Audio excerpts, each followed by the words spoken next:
been a couple months, stuff's happened, I've aged, and stuff has been released. So, let's get into it.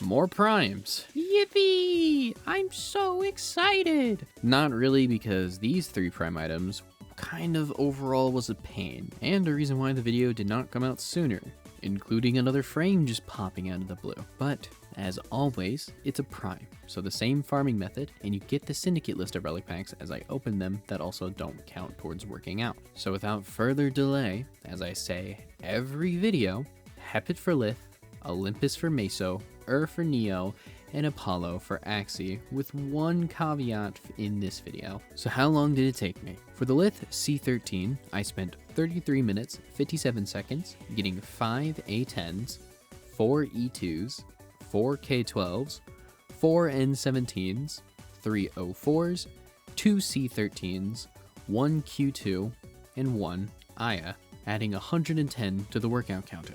Opening the Lith C13, I got 2 Ak Bronco links, 2 Gauss chassis, and 1 Caliban neuroptic, with 15 randoms having the relic, adding 100 to the workout counter. Opening the Lith K12, because I didn't need to farm for it, I got 2 Sea-Doo receivers, and a random got the chassis blueprint, adding 20. Heading to Olympus for the Meso V11, I spent 3 hours, 28 minutes, and 35 seconds, getting 12 T8s, 11 V11s, 8 L3s, 7 A7s, 7 P16s, 4 A8s, and 2 G9s, adding 255 to the counter.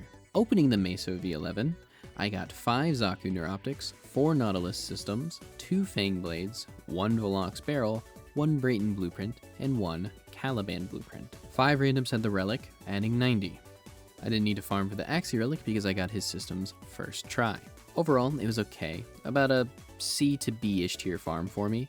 Thankfully, his rework made up for how I feel about the farm. Caliban used to not be worth the farm for his normal counterpart, but honestly, I think he's pretty good now, even though I never used him more than leveling him before, so I don't really know what was wrong with him, besides he was just bad. But now, he's pretty fun to use. Since he's an old frame, we won't go over his abilities as much as we will with Nokko. But he spins like a top, stealing health and shields from the enemies. He lifts up enemies in front of him and makes them take more damage. His 3 cycles between 3 sentinels. A group that focuses on melee, a group that focuses on ranged, and a group that stays near him but also spread and also shoot something sometimes. And his 4 converges 3 lasers to a single point that explodes from his hands, that also strips armor and shields from anyone that's hit. He's got 1 augment mod for his 1 that brings people into his little twirl and makes your summons focus them down, doing electric damage and shooting faster. All of his stuff also applies a Tau status chance buffer and is neutral to all health. I think he's a B to A tier frame. He's pretty good. I don't know much more, but if you have some random wacky build that you think will be really good on him, let me know in the comments below. For the Vardarya, I only had to farm on Io for the Meso V12 because it's not in the Olympus rotation of relics, because, yeah, unless it's changed since I farmed it then. Regardless, let's start with the Lith 04. Opening it, I got 1 Acarius Barrel, 1 Bronco Receiver, 1 Zaku Chassis, 1 Protea Neuroptics, and 1 Vardarya stock. Mainly I got that stock thanks to a viewer blessing me with his divine powers of blessing me in a solo mission to just get the frickin' stock. You're kidding me! That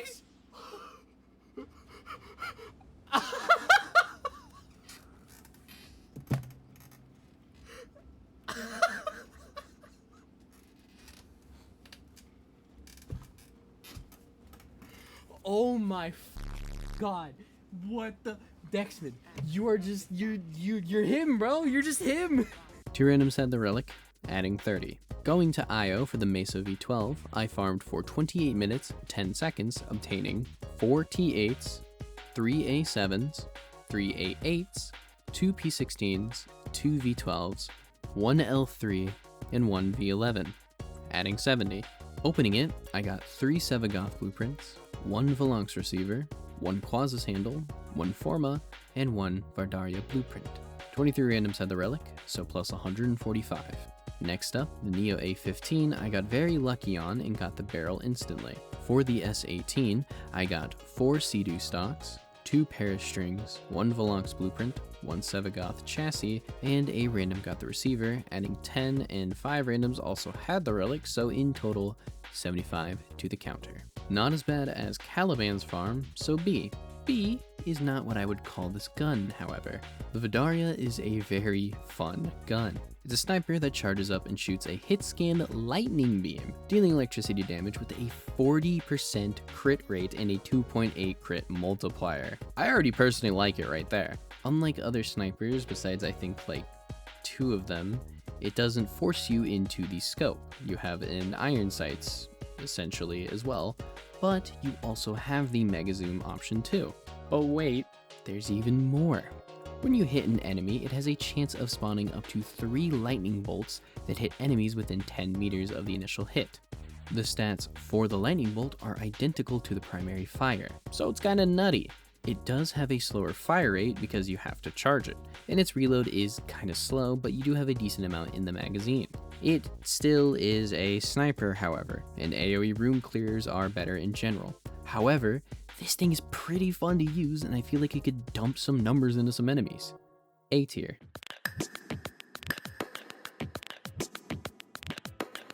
This one was quite annoying to farm, but only for one reason.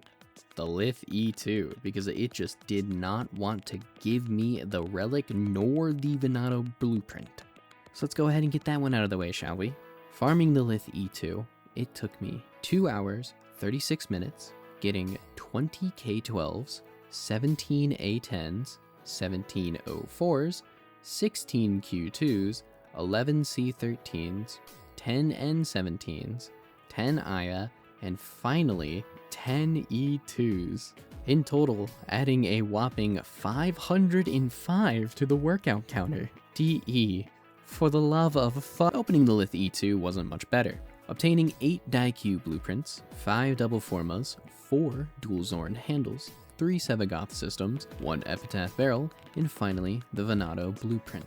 9 randoms had the relic, adding 190.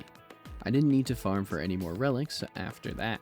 So, opening the Meso G9, I got 1 Trumna stock, 1 Exceltra blueprint, a random got the handle, so plus 10, and 3 randoms had the relics, so in total, plus 35 to the workout counter.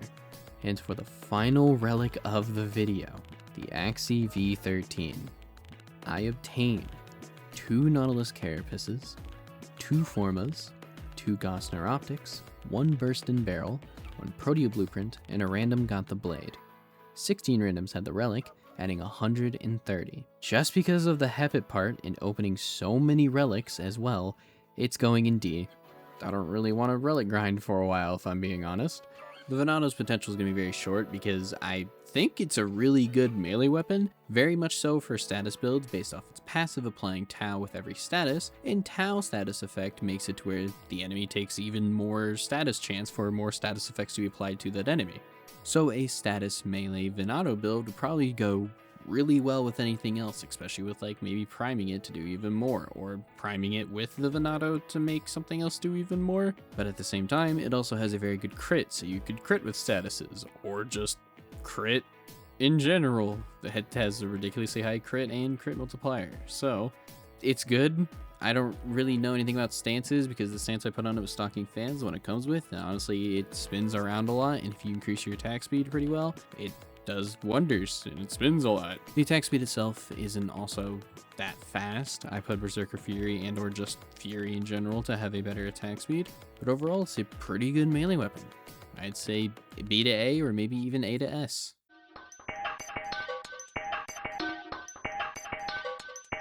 Nokko's farm can be quite annoying, specifically with the pity system. The drop chances themselves are quite typical.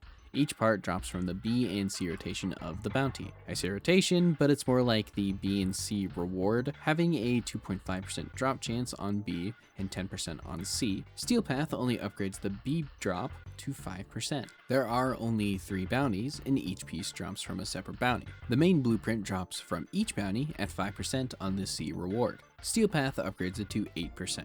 The difficulty of the bounties is extremely negligent. I'm able to complete it in a very short amount of time. The longest time it took me being 7 minutes because it was the very first time I did it, and the shortest being 3 minutes 17 seconds. My average around 4.5 to 5 minutes 10-ish seconds. Main reason is the objectives are just reskinned Fortuna bounties in a smaller area, except for about 2 of them. The pity revolves around you collecting mushrooms that may or may not spawn throughout the mission, using them in Nightcap's mushroom index to max them out to be able to progress towards his rank ups. That way you can buy Nokko's blueprints.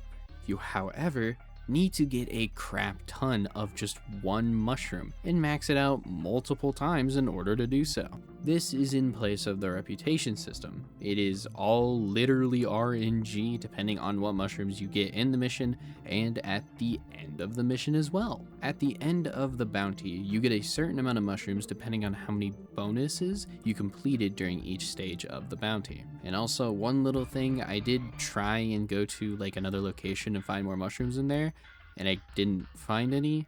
Also, it supposedly has mushrooms based on location, like the fire one in like a fireplace, but I did the same bounty in the same area, and I got the fire mushrooms there, and then it just stopped dropping the fire mushrooms ever again. Very confusing, to be honest. That all being said, I spent 1 hour, 53 minutes, 9 seconds getting 8 credit caches, 3 conjunction voltages, 3 primary blights, 2 primary frostbites, 2 gregarious spores, 2 things at endo, 2 Arbucept blueprints, 2 Arbucept stocks, 2 Nokko neuroptics, 1 secondary encumber, 1 Arbucept barrel, 1 Nokko chassis, 1 Nokko system, and finally 1 Nokko blueprint. Overall, I am feeling a B because of the way you have to level up Nightcap.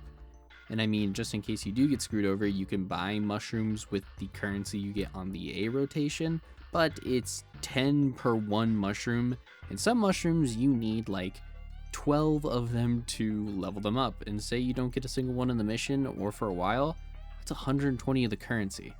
You only get around 10 to 15 every time you beat it, and Nokko's parts can be expensive.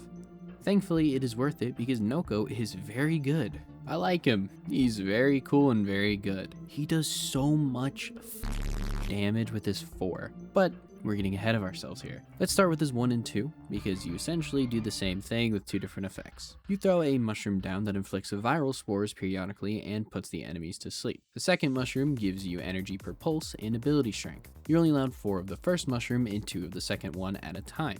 You can also constantly see their range, which I personally am thankful for. If you jump on the mushrooms, you force out a pulse, so it's kinda nutty for energy regeneration, and if you just want to constantly have ability strength. We can just quickly gloss over his 3 in passive, because his 3 is just his survival ability, where you go into Tiny Man mode, becoming invincible and regaining HP and shield over time. Orbs spawn that you can pick up that speed up the process, and your movement speed as well. Now the passive is also technically just the 3, only when you die, and if you have a mushroom on the field. You just go to one of your mushrooms as Little Man and respawn. I have no idea if there's a cooldown, I did not test that. But all that is nothing to the main part of the show, Nokko's 4.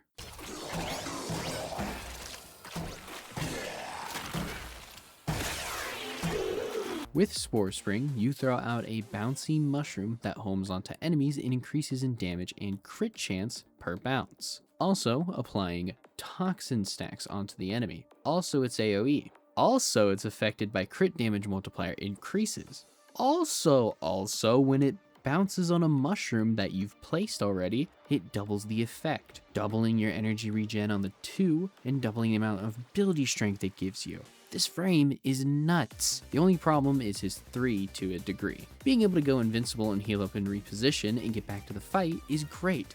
But if his passive is infinite, kind of makes that one null and void and can be subsumed for even more damage like Roar or a group up ability, not Larva, because the Spore Spring doesn't affect ragdolled enemies that Larva technically makes, and assuming you have a Vomit on your team, hopefully he doesn't activate the vortex of, I think it's Bastille. Overall, a really good damaging frame, not very survivable, But if you can survive and be able to outdamage everything else that's coming at you with a bouncing mushroom that does a crap ton of damage, then you're set. He's an S tier frame personally for me.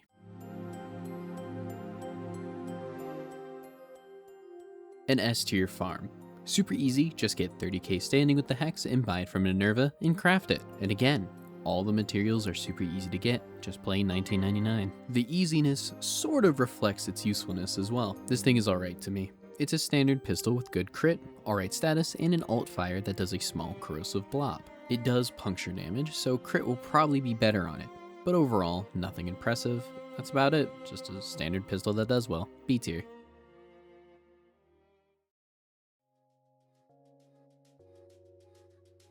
I didn't add the Nokko part, so we're adding it here, resulting in a total of 4,970 reps for working out. Since the last video 2 months ago, I've done 1,470 reps, meaning I still have 3,500 to do. Other than that, the next video is going to be either Gaia Prime and her 2 new items, plus the new frames coming in the next update, or the Epitaph, Compressa, and the Kuva secondaries. I'll hopefully get a video or 2 out soon. And no tier list update, that'll be for the 20th video. As always, thank you for watching. I hope you had a good Thanksgiving, if you celebrate it wherever you are. And finally, take care of yourself.